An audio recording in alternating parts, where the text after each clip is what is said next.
আসসালামু আলাইকুম, welcome back to my channel.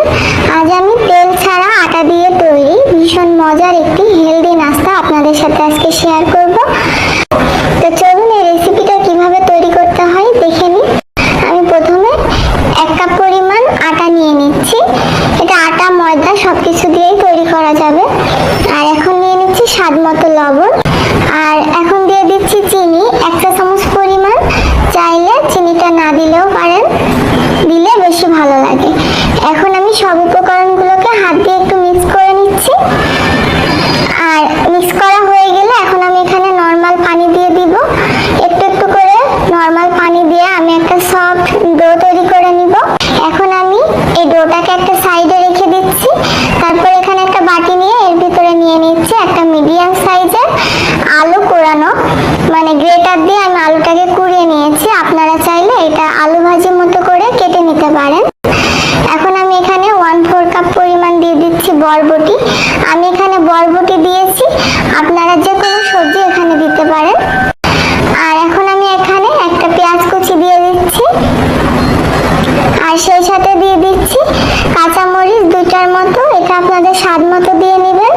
আর এখন দিয়ে দিচ্ছি হলুদের গুঁড়া 1/4 চা চামচ পরিমাণ, আর দিয়ে দিচ্ছি জিরার গুঁড়া 1/2 চা চামচ পরিমাণ।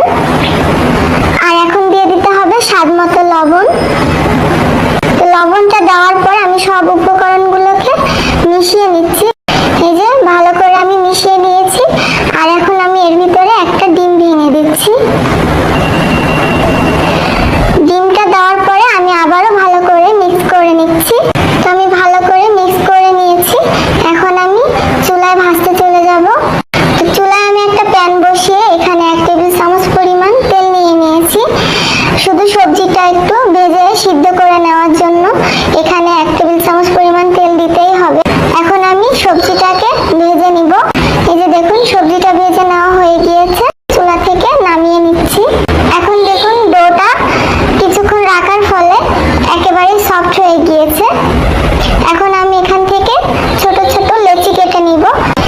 তো লেচিগুলোকে গোল করে নেওয়ার পরে আমি কিভাবে কাজটা করছি আপনারা দেখলেই বুঝতে পারবেন। এভাবে চারপাশ থেকে টেনে টেনে যখন দেখবেন এরকম হয়ে গিয়েছে, তখন মাঝখানে পুরটাকে দিয়ে দিতে হবে। পুরটা চেষ্টা করবেন একটু বেশি পরিমাণে দিতে, তাহলে খেতে বেশি ভালো লাগবে। এখন আমি 2 সাইড থেকে এটাকে সিল করে নিচ্ছি যেন পুরটা বের হয়ে না যায়। এখন আমি এরকম 2 সাইড থেকে নিয়ে এরকম মুখটা খুব ভালো করে সিল করে দিব। আপনারা নিশ্চয়ই দেখেই বুঝতে পারছেন। তো এইভাবে করে একটু হাত দিয়ে চাপ দিয়ে নিতে হবে। আমি চাপ দেওয়ার জন্য আমি এটাকে একটা বোর্ডের উপর নিয়ে নিয়েছি। এখন একটু আঙ্গুল দিয়ে আলতো করে চারপাশে এইভাবে চাপ দিয়ে নিচ্ছি। এই যে দেখুন এইভাবে তৈরি করে নিব আমি সবগুলোকে। তো সবগুলোকে তৈরি করার পরে আমি চুলায় একটা প্যান বসিয়ে প্যানটা আমি একটু গরম করে নিয়েছি। আর এখন আমি নাস্তাগুলোকে দিয়ে দিচ্ছি। নাস্তাগুলোকে দেওয়ার পর আমি একটা ঢাকনা দিয়ে ঢেকে দিচ্ছি।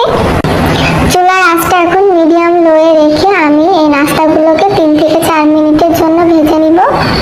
3 থেকে 4 মিনিট পরে ঢাকনাটা খুলে দেখুন আমার নাস্তাগুলো কেমন ফুলে উঠেছে। এখন আমি উল্টিয়ে দিচ্ছি। সবগুলো নাস্তা উল্টিয়ে দেওয়ার পরে আবারও ঢাকনা দিয়ে ঢেকে দিতে হবে। আর রান্না করে নিতে হবে 2 থেকে 3 মিনিট পর্যন্ত। ঢাকনা খুলে 2 থেকে 3 মিনিট পরে এই যে দেখুন নাস্তাগুলো কেমন বলের মতো ফুলেছে। এখন আমি আবার একটু উল্টিয়ে পাল্টিয়ে এগুলোকে নামিয়ে নিব। এই যে দেখুন নাস্তাটা কত সুন্দর হয়েছে। আর এইভাবে আমি সবগুলোকে ভেজে নিব। তো তৈরি হয়ে গেল আমার ফুলকো হেলদি নাস্তা। আপনারা বাসায় অবশ্যই একবার ট্রাই করে দেখবেন। আমার আজকের রেসিপি আপনাদের কাছে কেমন লাগলো কমেন্ট করে জানাবেন।